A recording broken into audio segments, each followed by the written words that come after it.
Ce qui domine sur toi est fort, mais c'est toi qui es grand. Tu es plus grand que la chose qui est en train de t'écraser. Tu es plus grand que la chose qui est en train de te faire disparaître. Tout ce qui est fort n'est pas forcément plus grand. Tu peux être fort, mais ça ne veut pas dire que c'est toi qui es plus grand. Goliath est fort, mais David est grand. C'est pourquoi, lorsque David se tient devant Goliath, David n'a pas besoin d'être à 0 mètre. David est à distance. Malgré qu'il court, mais il ne s'est pas approché. Parce que ce qui a fait tomber Goliath, ce n'était pas la force, c'était la grandeur. La grandeur de David a écroulé Goliath. Je prophétise, tu es plus grand que ceux qui te dominent, que ceux qui t'écrasent, que ceux qui te limitent. Tu es plus grand.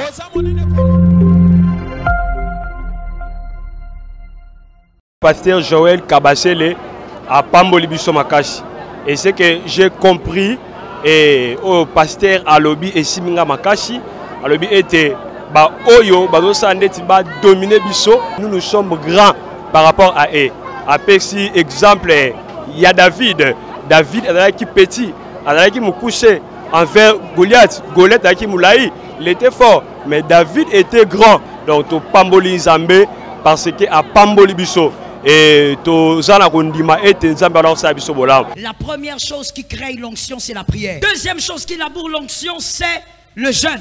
Le jeûne est bon pour l'esprit. Sois un homme de jeûne. La troisième chose qui laboure l'onction, la foi. On ne prie pas sans croire. Et il y a trois choses auto retenir les sous. Il nous a parlé sur la prière, et il nous a parlé sur la foi, et il nous a parlé encore sur le jeûne. Donc, il y a trois aspects ne rosala yo oyo basuko matala ba dimension élevée sur le plan il y a onction. Donc to pamboli nzambe makashi et pour la prédication il y a poko lelo. En tout cas on était tellement bénis pe molimo na nzambe azalaki présent à Simbi et j'ai été touché et je crois na zongi na lipamboli na ngai et je suis restauré au nom de Jésus. La période de l'esclavage est une période essentielle pour celui qui veut régner longtemps. Tout le monde veut la royauté. Personne ne veut l'esclavage. Alors que le sens de ta royauté est caché dans les périodes de l'esclavage. Pourquoi? Parce que la période de l'esclavage est une période codée. C'est une période qui révèle la réalité de votre destinée. Le cabot de votre destinée est caché dans le temps de l'esclavage. Et donc l'esclavage est une annonce. Elle a aussi avancé que la souffrance d'aujourd'hui peut se doubler, être la grandeur de demain. Il ne faut pas se sous-estimer et la foi, même si la souffrance dure plus longtemps, cela montre aussi les taux de la grandeur que tu auras dans d'autres années. Ce que moi j'ai appris, dans des combats, qu'on s'en sort toujours. Dans l'impossibilité, Dieu ne nous laisse jamais. On n'est pas seul ici, on vit avec Dieu. On a nos parents, mais il y a quelqu'un qui nous retient et qui va nous faire sortir, qui va nous traverser dans des problèmes qu'on a. Je crois en moi que Dieu va faire quelque chose à travers cette parole que j'ai eue cette nuit. Je conseille aussi à mes jeunes frères, ne jamais lâcher, quels que soient les problèmes. Ne voyons pas seulement la grandeur de la problème qu'on a, mais on peut voir aussi la grandeur que Dieu a sur nous, les projets que Dieu prépare pour nous, le plan. Je crois en Dieu. Et je remercie aussi cette chorale, Gagneur d'âme, c'est une grande communauté qui forme, qui gagne l'âme. Je remercie vraiment Pasteur Béni et que Dieu lui fasse grâce de grandir spirituellement.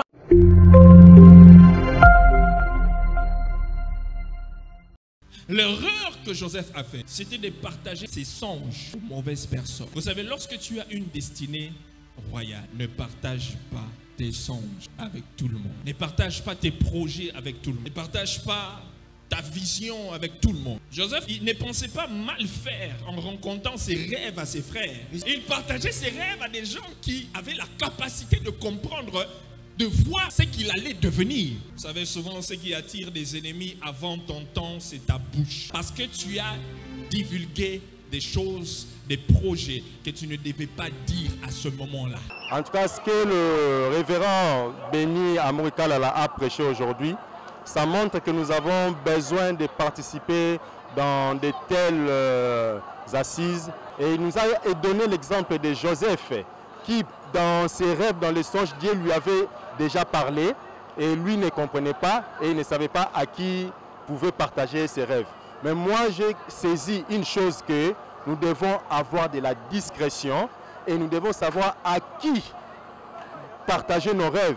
Parce que le diable ne connaît que notre destinée, mais il ne connaît pas notre parcours. Tout le monde n'est pas obligé de tout savoir sur toi. Apprends à être discret. En tout cas, on a commis Nzambe makasi. En tout cas, Nzambe a pas la papa na biso pour na maté ya lelo. On a retenir vraiment ça que bomba a secret. Parce que si bomba a secret, en tout cas, on a un problème na batu. On a moto na bomba a secret. On a un problème, na oui ça moto, après ça a solution. Donc on a ka ça ça malamu. Nzokande en tout cas, tout ce que tu traverses là, c'est dans le plan de Dieu. Mais souvent, le diable travaille dans le plan de Dieu sans le savoir. Jésus, lorsqu'il est venu sur terre, le plan de Dieu était qu'il aille à la croix. Et le diable s'est dit, si je l'amène à la croix, qu'on le tue à la croix, ça sera fini pour lui. Mais il ne savait pas. En l'amenant à la croix, c'était le plan de Dieu. Il devait mourir à la croix. J'ai dit à quelqu'un, les plans des sorciers pour ta vie, pour ta famille, pour ta destinée, il t'amène la maladie, il t'amène le blocage, il amène des problèmes, il veut qu'il te coince. Il dit, je les mets contre mille. Il ne savait pas que Dieu voulait là-bas que tu sois contre mille. Je dis à quelqu'un, le diable est en train de travailler en ta faveur. Le diable, il peut voir ta destinée, mais il ne connaît pas les plans de Dieu. Moi, je veux plus retenir là où il a dit, le diable travaille pour notre destinée. Donc le diable travaille dans le plan de Dieu. Donc il travaille pour nous. Alors il a encore dit quelque chose que j'avais vraiment aimé. Le pasteur a dit que les frères de David ainsi que le parent de David étaient les personnes les mieux placées pour interpréter le songe de Joseph. Mais j'ai encore compris une chose très importante. Tout le monde peut avoir le don de l'interprétation, mais il ne peut jamais l'interpréter de la même manière. Donc il y a certes certaines personnes qui peuvent interpréter les songes, mais il y a aussi ceux qui peuvent l'interpréter mieux que certaines personnes. Moi d'abord je bénis l'Éternel parce qu'aujourd'hui j'étais grandement béni à travers la prédication de notre papa, pasteur Béni H. Kalala. Et ce que moi j'ai retenu comme leçon et que dans la vie, ce n'est pas par hasard que nous sommes sur la terre. Donc Dieu me connaît, Dieu connaît ma destinée. Malgré que le diable me combat, mais le diable ne peut jamais empêcher ma destinée. C'est ça que moi j'ai retenu comme un message. Je bénis le Seigneur. Je demande à tous ceux qui ne sont pas venus aujourd'hui de nous rejoindre parce qu'ils sont en train de rater. Vraiment que Dieu vous bénisse, ma sœur.